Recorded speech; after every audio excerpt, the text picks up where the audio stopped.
사도신경으로 우리의 신앙을 고백함으로 금요일 새벽 예배를 하나님께 드리도록 하겠습니다.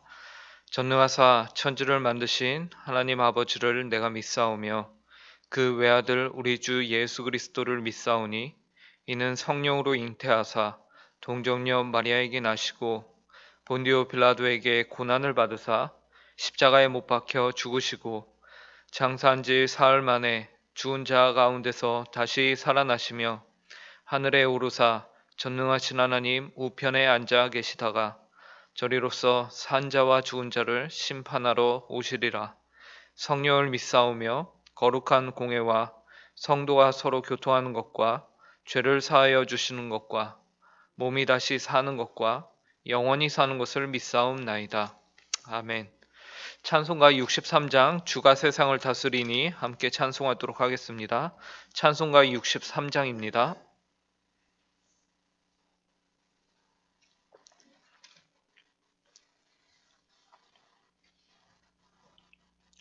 함께 찬송하도록 하겠습니다. 주가 세상을 다스리니 그 위엄이 넘쳐나고 그의 나라와 주의 영광 온 하늘에 가득하다.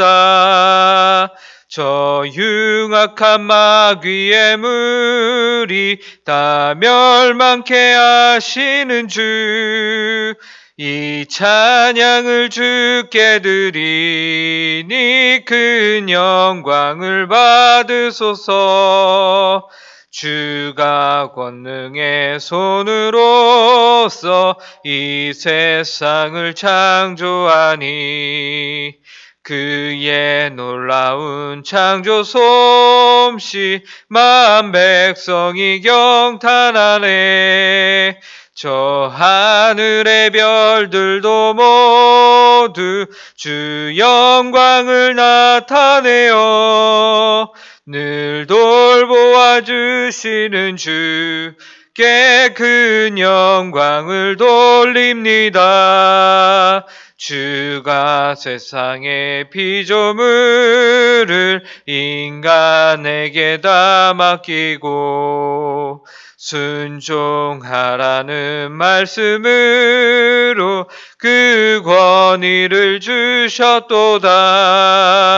온 땅 위에 주님의 위엄 늘 넘치며 가득하니 그 나라와 주님의 영광 온 천하에 찬란하다. 함께 기도하겠습니다. 하나님 아버지 감사합니다. 오늘도 저에게 하루를 허락하여 주시고 이렇게 하나님 예배당에 모여 하나님 아버지께 기도함으로 하루를 시작할 수 있도록 인도해 주시니 감사합니다. 하나님 아버지 오늘 하루도 저희가 하나님의 말씀을 따라 사는 귀하고 복된 하루가 되게 하여 주시옵소서. 그래서 하나님의 뜻에 합당한 삶을 살게 하여 주시옵소서. 이 일을 위하여서 무엇보다 하나님 아버지 이 시간 저희에게 말씀을 통하여서 하나님 아버지의 뜻이 무엇인지를 밝히 알 수 있도록 은혜를 허락하여 주시옵소서. 감사하며 이 모든 말씀 예수님의 이름으로 기도합니다. 오늘 저희에게 주시는 하나님의 말씀은 구약성경 시편 82편 1절부터 8절까지의 말씀입니다. 시편 82편 1절부터 8절까지의 말씀입니다.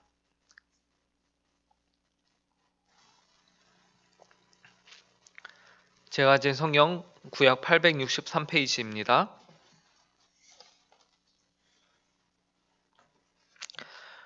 하나님의 말씀을 제가 봉독하도록 하겠습니다.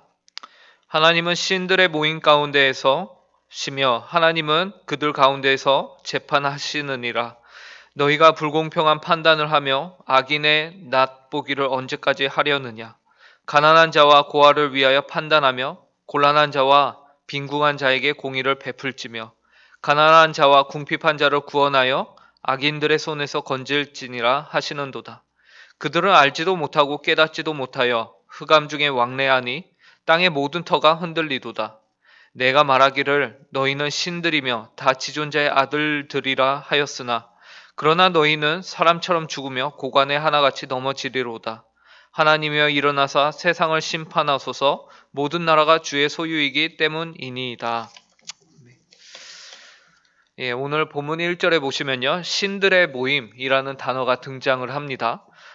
우리가 알기로 이 세상의 유일한 신은 하나님 한 분밖에 없음을 저희가 알고 있고, 성경도 그렇게 말하고 있는데, 또 그 성경에서 뭐라고 말하냐면 신들이라고 하면서 하나님의 존재가 마치 여럿이 있는 것처럼 우리에게 그렇게 말을 하고 있는 것이죠. 그래서 우리는 이 부분을 어떻게 생각해야 되는가? 그래서 신들의 모임은 무엇을 의미하는가? 우리가 보고 이제 넘어가야 할 필요성을 느끼는데요. 이 부분에 대해서 실제로 많은 신학자들이 다양한 해석들을 내놓고 있습니다. 그래서 여러 다양한 해석들을 우리가 이 시간 다 볼 수는 없고요. 우선 신들의 모임이요, 천사들이 하나님과 함께 있는 천상의 회의를 우리가 생각해 볼 수 있을 것이에요. 이러한 모습은 우리가 성경 욥기서에 보면은 이제 하나님이 여러 천사들과 영들의 그 회의죠. 그래서 영들을 모아놓고 그 가운데는 심지어 마귀도 이제 불러다 놓으시고 이제 회의하는 모습을 볼 수 있습니다. 또 어떤 이들은 하나님의 나라인 이스라엘 지도자들을 비유적으로 해서 신들이라고 말한다라고 해석을 합니다. 그래서 이 부분은 많은 신학자들의 의견이 충돌을 하고 있는 부분이기 때문에 해석이 쉽지는 않습니다. 그런데 가장 안전한 해석은 이제 7절에 보면 이 신들의 모임에 있는 이들을 향해서 너희는 사람처럼 죽으며라고 하거든요. 근데 이제 천사나 영들이 사람처럼 죽을 일은 없으니까 없지 않습니까? 그러므로 우리는 이 신들의 모임에 대해서 실제 천사들이 아닌 이 세상에서 하나님을 대신하여 다스리고 통치하는 이들, 이제 권세자들로 보고서 이제 해석을 해보려고 합니다. 이러한 비슷한 본문이요, 표현이 바로 창세기 6장에서 하나님의 아들들이라는 표현이 또한 등장을 하고요. 그런데 그곳에 보면은 우리가 그 창세기 6장에 있는 하나님의 아들들과 사람의 딸들이 나오지 않습니까? 그 부분에 대해서도 우리가 그 부분을 이제 셋의 후손들로서 이렇게 해석을 하는 부분이 있거든요. 셋의 후손들은 곧 하나님의 그 대리적 통치를 잇고 언약의 백성으로서 이제 그 혈통을 잇는 자들로서 우리가 해석을 하게 되는 것이죠. 또한 요한복음 10장에 보시면요, 예수님이 이런 말씀을 하십니다. 예수께서 이르시되 너희 율법에 기록된 바 내가 너희를 신이라 하였노라 하지 아니하였느냐. 성경은 패하지 못하나니 하나님의 말씀을 받은 사람들을 신이라 하셨거든. 하물며 아버지께서 거룩하게 하사 세상에 보내신 자가 나는 하나님의 아들이라 하는 것으로 너희가 어찌 신성 모독이라 하느냐. 예수님께서도요, 여기서 등장하는 동일한 단어인 엘로힘이라는 단어를 이제 신약으로 바꿔서 이 부분에서 동일하게 사용하고 계십니다. 이것으로 봐서 우리는 이제 시편 82편에 이 땅을 다스리는 관원들에 대해서 이제 신들이라는 표현으로 썼다라고 이제 우리가 우선 생각을 하고 이제 본문을 보도록 하겠습니다. 그런데 이처럼 땅을 다스리는 자들, 이제 신들의 모임에 참여하는 그런 자들, 곧 통치자들이 어땠다는 겁니까? 1절부터 5절을 보니까요, 이들이 하나님께서 이들을 경계하십니다. 그래서 무슨 내용을 경계하시나 봤더니 2절을 보시면 너희가 불공평한 판단을 하며 악인의 납보기를 언제까지 하려느냐라고 말해요. 관원들이 불공평한 판단을 하고 있는 것이죠. 악인들에게는요, 그들의 낯을 언제까지 보겠느냐라는 말은 그를 언제까지 봐주겠느냐, 그들에게 언제까지 특혜를 주겠느냐라는 것을 의미합니다. 그리고 3절과 4절을 보면요, 특혜를 받는 자들이 아닌 그와 반대에 있는 자들에 대해서는 어떻게 하죠? 가난한 자와 고아들에게 오히려 공의를 베풀지 않고 있음을 보게 됩니다. 3, 4절 제가 읽겠습니다. 가난한 자와 고아를 위하여 판단하며 곤란한 자와 빈궁한 자에게 공의를 베풀지며 가난한 자와 궁핍한 자를 구원하여 악인들의 손에서 건질지니라 하시는도다. 이들은 가난한 자와 고아를 위하여 판단하지 않았습니다. 곤란한 자와 빈궁한 자에게 공의를 베풀지 않았다라고 말해요. 그리고 가난한 자와 궁핍한 자를 구원하여 악인들의 손에서 건지라라고 말씀하시죠. 이렇게 너희들을 건지라라는 것은 무엇입니까? 잘 건지고 있는 사람에게 건지라라고 말합니까? 결코 아니죠. 그렇게 못하고 있기 때문에, 안 하고 있기 때문에 하나님께서 책망하면서 이렇게 말씀하시는 것이죠. 잘하고 있는데 하나님께서 거기에다가 대고 또 말씀을 하실 일은 없을 거예요. 그러므로 종합을 해보면 땅을 다스리는 관원들이 지금 어떻다는 겁니까? 불공평한 판단을 내려서 악인들에게는 특혜를 주고 동시에 가난한 자와 고아들, 마땅히 그들이 악인들의 손에서 건져내야 할 자들에게는 그들을 돕지 않고 오히려 그들을 향해서 공의를 베풀지 못하고 있다라는 것이죠. 결국 이러한 악한 관원들을 땅을 다스리는 자들에 대해서 본문 5절은요, 그 형편을 말하고 있습니다. 굉장히 그 땅이 어수선하고 혼란한 것을 말하고 있죠. 5절을 제가 읽겠습니다. 그들이 알지도 못하고 깨닫지도 못하여 흑암 중에 왕래하니 땅의 모든 터가 흔들리도다. 언제나 인류의 역사는요, 악하고 자신의 탐욕을 채우고자 하는 그러한 지도자들이 다스릴 때에는 그 땅의 백성들은요, 모두 흑암 속에서 어려움을 겪었습니다. 이것은 너무나도 분명한 것이죠. 오늘날 우리나라도 이제 왜 재보궐 선거를 하게 됩니까? 예. 오늘날 대한민국의 집값이 그렇게 안 떨어지고 정말 하늘로 높은 줄 모르고 치솟고 있는데 이걸 아무리 잡으려고 해도 안 잡히더니 그 원인이 어디 있었어요? 그 자리에서 그 일을 맡아서 감당해야 할 사람들이 자신들의 이익을 탐하지 않았습니까? 그것이 이제 모두 밝혀졌죠. 참으로 안타까운 일이 아닐 수 없습니다. 저도 그런데 이처럼 악한 자들이 다스리는 시대는요, 언제나 그 땅에 있는 백성들이 어려움을 당하게 되어 있다라는 것이죠. 그런데 우리가 또 한 가지 놀라운 것은 무엇이냐면요, 성경이요, 이러한 세상의 이치와 세상의 이치에 대해서 이미 어떠할 것이다라고 이렇게 평가하고 있다라는 것이죠. 세상을 판단하는 올바른 기준이 바로 이 성경 안에 있었던 것입니다. 그런데 6절과 7절 말씀은 이처럼 자신의 이익만을 탐하며 공의를 무시하고 불의를 행하던 이들에 대해서 다음과 같이 말씀합니다.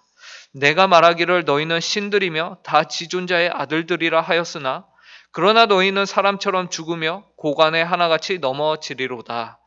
우선 하나님께서는 다스리는 통치자들을 향해서 너희는 신들이며 라면서 다시 한번 말씀하고 계시죠.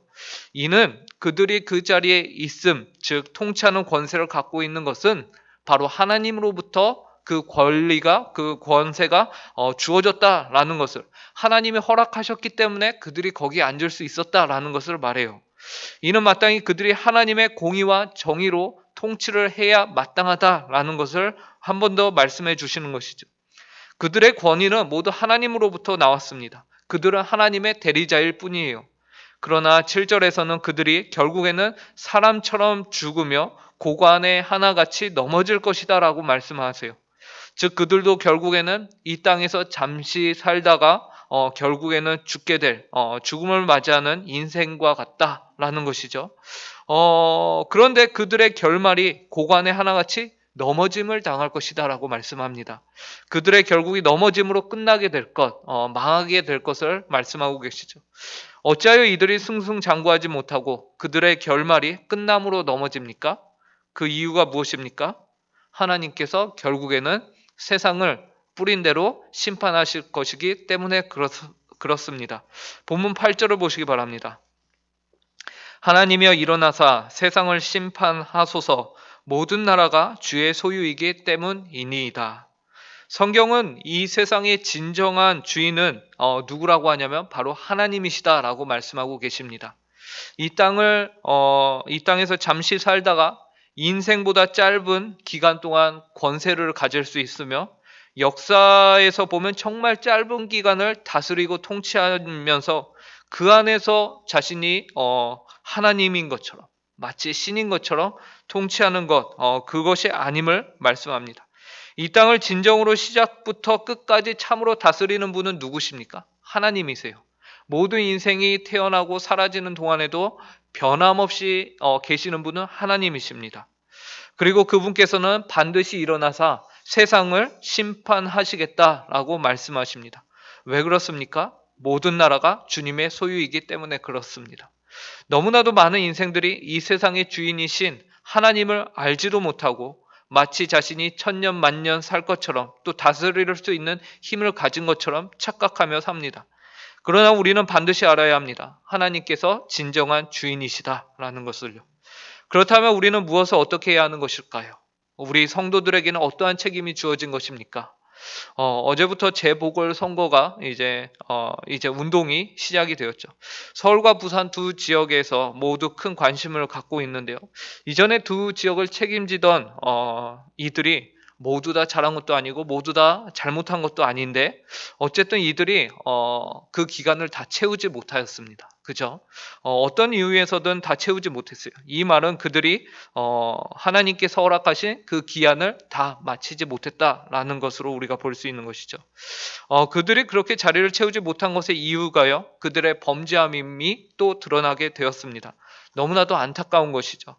이때 우리 성도는 무엇을 해야 하는 것일까요? 비난해야 하는 것일까요? 우리가 교회 이름을 들고 선거 운동에 뛰어들어야 하는 것일까요? 아닙니다. 우리는 무엇을 해야 합니까? 하나님께서 새롭게 선출이 되는 이들을 위해서 우리는 마땅히 기도해야 하는 것입니다. 왜 기도해야 합니까? 그 권세가 하나님으로부터 오는 것이기 때문에 하나님으로부터 오는 권세가 바르게 공의롭게 세워질 수 있게 해달라고 우리는 마땅히 기도해야 하는 것입니다. 어떤 특정 정당을 내가 외쳐 부르는 것이 아니라 내가 그런 선거활동에 우리가 교회 이름으로 들어가는 것이 아니라 그런 것을 할 거면 개인의 이름으로 해야 되는 것이죠. 우리는 누가 되어도 그 권세가 하나님으로부터 온 것임을 인정하고 이제 그 권세를 올바르게 사용할 수 있게 해달라고 우리는 기도를 해야 하는 것이죠. 크리스찬은 어떠한 정당을 온전히 지지할 수는 없습니다. 왜냐하면 이 세상에 있는 모든 당은 어떤 부분은 하나님의 말씀에 옳고 어떤 부분은 하나님의 말씀에 그르기 때문에 우리 크리스찬은 각 정당이 각 정책을 보고 그것이 하나님의 말씀에 옳은가 그른가를 판단해야 되지, 무조건 정당이 정치적 이념이 우리의 신앙이나 말씀보다 앞서서는 안 되는 것이지요.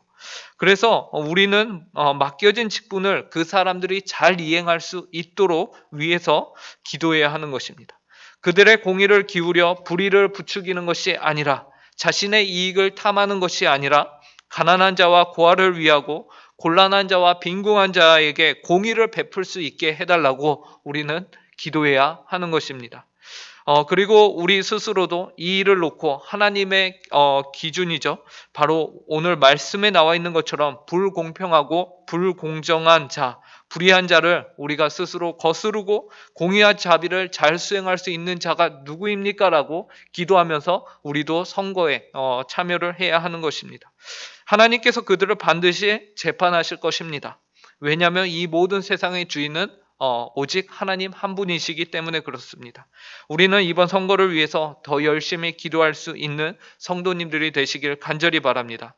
그래서 하나님이 원하시는 사회의 모습을 잘 이루어 갈 수 있기를 간절히 바랍니다. 함께 기도하겠습니다. 하나님 아버지, 감사합니다. 오늘 말씀을 통하여서 저희가 지금 처하여 있는 이 사회의 책임과 이 사회에서의 하나님 아버지, 저희가 어떠한 위치에 있는지를 알려주시니 감사합니다. 하나님 아버지, 이 세상의 유일한 통치자요 주인은 바로 하나님 한 분이심을 저희가 압니다. 하나님, 주님의 뜻이 온전히 이루어지며 하나님의 나라가 이 땅 위에서 바로 설 수 있도록 하나님의 그 뜻과 합당한 자들이 이번 선거에 당선이 되며 그들을 위해서 우리가 기도할 수 있는 자리를 지킬 수 있도록 은혜를 허락하여 주시옵소서. 그래서 이 나라와 이 사회가 더욱더 안정적으로 하나님 아버지의 말씀에 부합하게 하나님 아버지 이루어질 수 있도록 모든 정책들을 하나씩 이루어갈 수 있도록, 그래서 참으로 하나님 아버지 이 땅에 하나님 아버지의 백성들과 하나님 아버지 참으로 도움이 필요한 이들에게 도움의 손길이 올바로 갈 수 있도록 인도하여 주시고, 불의하고 그리고 하나님 아버지 자신의 이익을 탐하는 자들이 부디 하나님의 그 자리에 있지 않도록 하나님께서 은혜를 긍휼을 저희에게 허락하여 주시옵소서. 감사하며 이 모든 말씀 예수님의 이름으로 기도합니다. 아멘. 하늘에 계신 우리 아버지여, 이름이 거룩히 여김을 받으시오며 나라의 임하옵시며 뜻이 하늘에서 이루어진 것 같이 땅에서도 이루어지이다. 오늘날 우리에게 일용할 양식을 주옵시고 우리가 우리에게 죄 지은 자를 사하여 준 것 같이 우리 죄를 사하여 주옵시고 우리를 시험에 들게 하지 마옵시고 다만 악에서 구하옵소서. 대개 나라와 권세와 영광이 아버지께 영원히 있사옵나이다. 아멘.